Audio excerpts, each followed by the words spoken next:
આપ સૌને મારા જય શ્રી કૃષ્ણ. યુટ્યુબ ચેનલ વ્રત કથાઓમાં આપનું સ્વાગત છે. આજે આપણે આ વિડીયોમાં સાંભળવાના છીએ વૈશાખ માસનું મહાત્મય. વૈશાખ માસની શરૂઆત ક્યારથી થાય છે અને તેમની સમાપ્તિ ક્યારે થાય છે, અને વૈશાખ માસમાં કયા ઉપાયો અવશ્ય કરવા જોઈએ, વૈશાખ માસમાં કયા કામ અવશ્ય કરવા જોઈએ અને કયા કામ ન કરવા જોઈએ. તો ચાલો સાંભળીએ વૈશાખ માસનું મહાત્મ્ય. હિન્દુ ધર્મમાં વૈશાખ માસને વિશેષ મહત્વ આપવામાં આવ્યું છે. આ માસને માધવ માસ તરીકે પણ ઓળખાવવામાં આવે છે. વાસ્તવમાં વૈશાખ મહિનામાં ભગવાન શ્રી કૃષ્ણના માધવ સ્વરૂપની પૂજા કરવામાં આવે છે. વૈશાખ મહિનો સ્નાન, દાન, શુભ અને શુભ કાર્યો માટે ખૂબ જ શુભ માનવામાં આવે છે. વૈશાખ એ હિન્દુ કેલેન્ડરમાં બીજો મહિનો છે. હિન્દુ પંચાંગ મુજબ ચૈત્ર પૂર્ણિમા પછી વૈશાખ મહિનાની શરૂઆત થાય છે, અને સનાતન ધર્મમાં આ મહિનાનું ખાસ ધાર્મિક મહત્વ છે. આ મહિને દાન અને પવિત્ર નદી જેમ ગંગા વગેરેમાં નાહવાથી શુભ ફળ મળે છે. માનવામાં આવે છે કે ભગવાન વિષ્ણુનો અવતાર પરશુરામ અને બાકે બિહારી વગેરેના દર્શન કે પૂજા આરાધના કરવાથી મનને શાંતિ અને બધા જ દુઃખોથી છુટકારો મળે છે.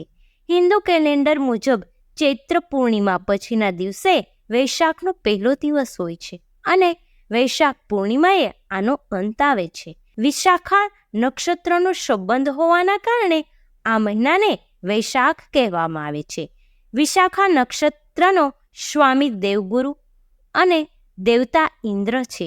વૈશાખના મહિનામાં ભગવાન વિષ્ણુના છઠ્ઠા અવતાર પરશુરામજીની જયંતિ, અક્ષય તૃતીયા એટલે કે અખાત્રીજ, વિનાયક ચોથ, શંકરાચાર્ય જયંતિ, બગલામુખી જયંતિ, સીતા નવમી, મોહિની એકાદશી, પ્રદોષ વ્રત, નરસિંહ જયંતિ, વૈશાખ પૂર્ણિમા, બુદ્ધ પૂર્ણિમા વગેરે ઘણા વ્રતને તહેવારો મહત્વપૂર્ણ તહેવારો તરીકે મનાવવામાં આવે છે. ત્યાર પછી સાંભળીશું કે આ વર્ષે એટલે કે 2024માં વૈશાખ માસની શરૂઆત ક્યારથી થાય છે. વૈશાખ માસ 2024માં 9 મે 2024ના રોજ શરૂ થાય છે, અને જેમની સમાપ્તિ 6 જૂન 2024ના રોજ થાય છે. ત્યાર પછી આપણે સાંભળીશું વૈશાખ મહિનાનું મહત્વ.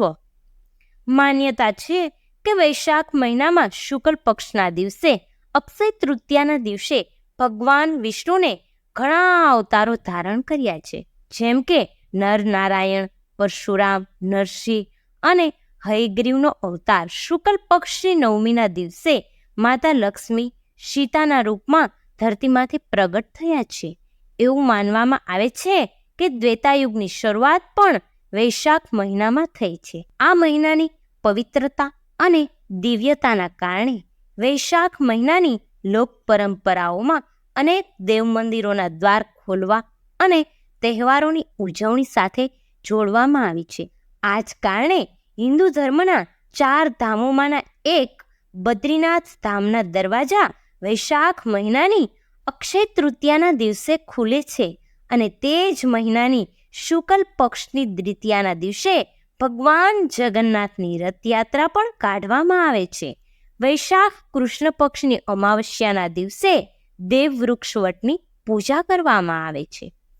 વૈશાખ પૂર્ણિમાના દિવસે દક્ષિણ અને દક્ષિણ પૂર્વ એશિયા, તિબ્બત અને મંગોલિયામાં બુદ્ધ પૂર્ણિમા કે ગૌતમ બુદ્ધના જન્મદિવસના રૂપમાં મનાવવામાં આવે છે. વૈશાખ શુક્લ પક્ષ એ હિન્દુ ધર્મના મહાન દાર્શનિક શંકરાચાર્યના જન્મદિવસના રૂપમાં મનાવવામાં આવે છે. વૈશાખ પૂર્ણિમાના દિવસે તમિલનાડુમાં વૈક્ષી વિશાખામના રૂપમાં મનાવવામાં આવે છે, જે ભગવાન શિવના મોટા પુત્ર છે. વૈશાખ મહિના વિશે સ્કંદ પુરાણમાં પણ વાત કરવામાં આવી છે, જેમાં જણાવવામાં આવ્યું છે કે ન માધવ સમો માસો ન કૃતેન યુગ સમમ ન ચ વેદમ શાસ્ત્રમ ન તીર્થમ ગંગયા શમામ. બીજા શબ્દમાં વૈશાખ મહિના સિવાય ઉત્તમ બીજો કોઈ મહિનો નથી, સતયુગ જેવો બીજો કોઈ યુગ નથી, અને વેદોની બરાબર કોઈ શાસ્ત્ર નથી, અને ગંગાની જેમ કોઈ તીર્થ સમાન નથી. ત્યાર પછી સાંભળીશું કે વૈશાખ માસમાં કયા ઉપાય અવશ્ય કરવા જોઈએ.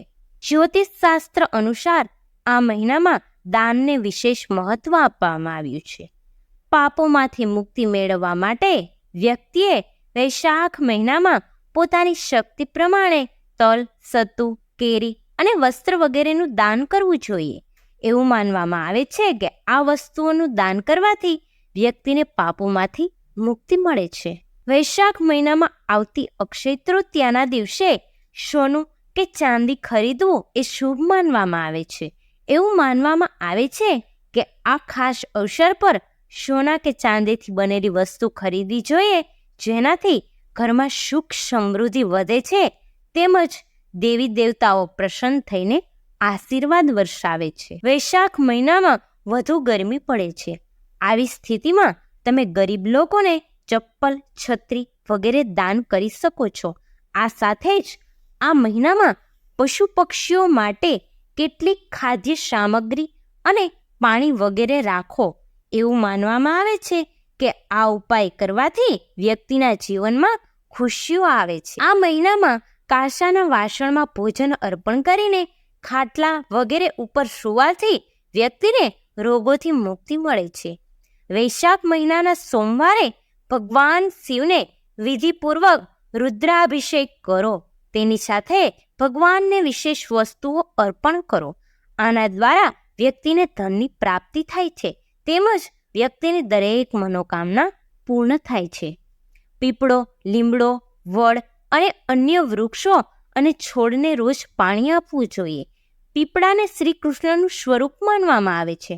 આ કારણે આ વૃક્ષની પૂજા કરવાથી શ્રી કૃષ્ણની પૂજાનું પુણ્ય મળે છે. તો ચાલો જાણીએ કે આ મહિનામાં કઈ વસ્તુનું દાન કરવાનું મહત્વ છે. સ્કંદ પુરાણ મુજબ આ મહિનામાં પાણીનું દાન કરવું એ બહુ શુભ માનવામાં આવે છે. જે ફળ બધા જ તીર્થોના દર્શનથી થાય છે, એ પુણ્ય ફળ વૈશાખ મહિનામાં ખાલી પાણીનું દાન કરવાથી થાય છે. વૈશાખ મહિનામાં રસ્તામાં યાત્રીઓ માટે પ્યાવો લગાવવો જોઈએ. માનવામાં આવે છે કે આવું કરવાવાળા વ્યક્તિને સિદ્ધિ વિષ્ણુ લોકમાં પ્રાપ્તિ મળે છે. પ્યાવો એ દેવતાઓ, પિતૃ અને ઋષિમુનિઓને બહુ પસંદ છે. પંખાનું દાન કરો. આ મહિનામાં ગરીબ અને જરૂરિયાતમંદને પંખાનું દાન કરવું જોઈએ.